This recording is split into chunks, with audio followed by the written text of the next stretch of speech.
So what does $300 get you in Sosua? I'm going to be showing you a couple of apartments in Sosua and kind of get you an idea of what you'll be able to get with $300.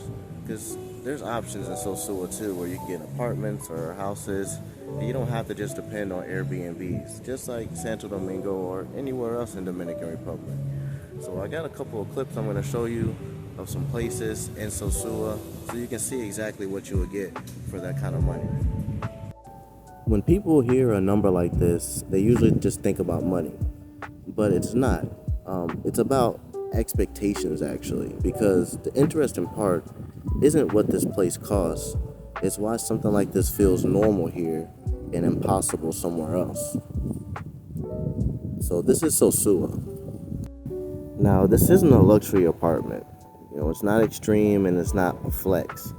It's just a normal rental that's in this part of the country. But places like this exist not so that way you can impress somebody, but they exist because people actually live here. And that difference matters more than what people actually realize. Now, this apartment is located in Sosua. It's 17,500 pesos, so that's about $280. It has 2 bedrooms, a living room, a kitchen, and 1 bathroom. It does have a parking spot for a car or for a motorcycle. It has, the tank for water, so that fills up, and that'll last you. I guess it fills up ever so often when the water comes up from the street. So, pretty much the water is permanent. And then it has a balcony as well. But this is what you will get, and this is in a nice zone here in Sosua as well. It's on the 3rd level. Now, if you've been in Dominican Republic, you know that a lot of these houses are designed like this. Not to be perfect and not to be temporary either, but to be lived in. People adjust to the space instead of the space trying to compensate for everything else in their life. So that's a big difference, and it changes how people experience their days when they're actually living here. So you see in the kitchen area, and then before you can see where the balcony is actually located here as well. Here's the bedroom area. It's not like some huge master bedroom, but this is a 2 bedroom place, and this is one of the bedrooms right here. You got your closet space, it has the mirror doors. Here's another angle of it right here, and you can see how you have a nice view outside of the windows, which is perfect, especially when you're just looking outside, just to take it in, because you're living on the island when you come to Sosua. So it's good to have the window and be able to look out and just take that in. Here's the other bedroom right here. Same thing. Still not super big, but it's spacious enough to live, right? So you're paying $300 a month, and you have your 2 bedrooms, and you have enough space to put all your things in.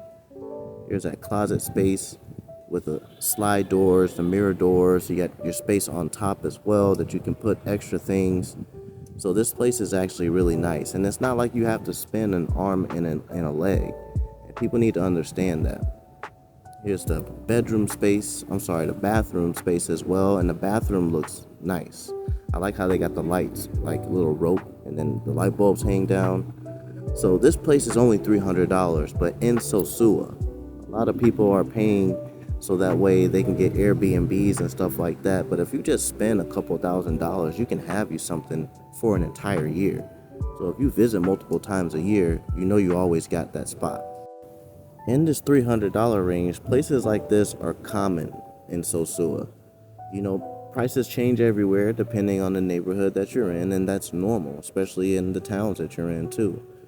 But one thing I want to point out is the relationship people have with housing here stays pretty consistent. Housing is a part of life. It's not the thing that life revolves around. So this next place I'm about to show you is another house that's in Sosua as well. It's a house, not an apartment, with 2 bedrooms, a bathroom, a kitchen. You have your living room area, and then you have a gallery, which is going to be in the back side of the house as well. So I'm going to go ahead and show you that, and this is going to be 13,000 pesos. So this is actually even a little less. This is around $200 per month.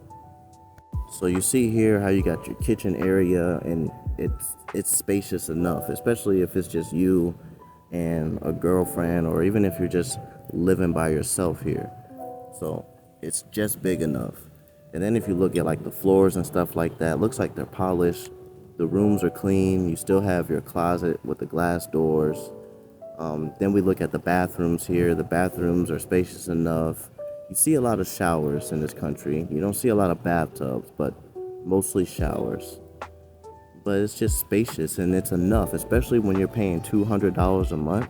I mean, just think about that if you're thinking about moving to Dominican Republic, or if you're thinking about staying long term. Here's a photo of the bedroom area. This is just the closet space, and it's a huge closet. I mean, you can fit your whole life inside this place here.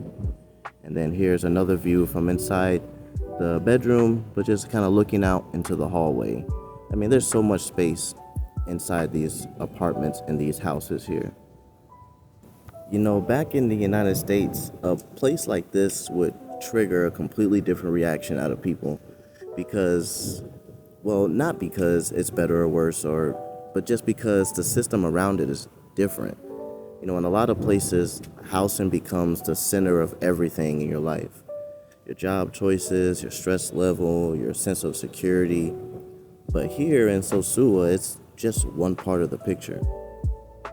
You know, I'm making this video to show you what's available because I don't see people actually talking about it. They show Airbnbs and stuff, but they don't show like real housing that people are able to get when they go to Sosua. I know a lot of people visit all the time, but they never think about, let me just get me a crib, a house, an apartment or something, you know, and actually live a comfortable life.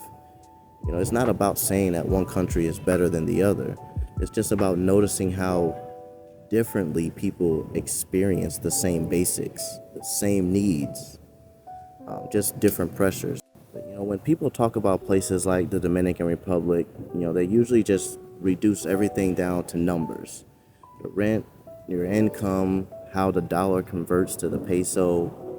But living somewhere is never just about how much something costs.